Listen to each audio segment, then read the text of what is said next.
everyone, today we will talk about how to fix or how to solve the problem of backup on the application of Strava. You will click on settings.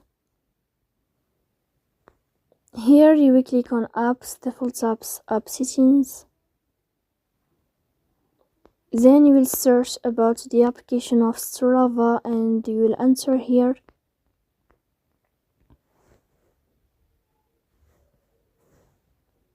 In this page of app info, you will click on first stop and you will click OK.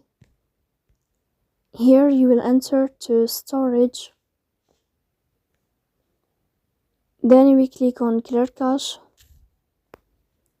Here we go to Play Store. You will search about Strava. Here you will uninstall your app and you will install it again. So please don't forget to support us by like and subscribe.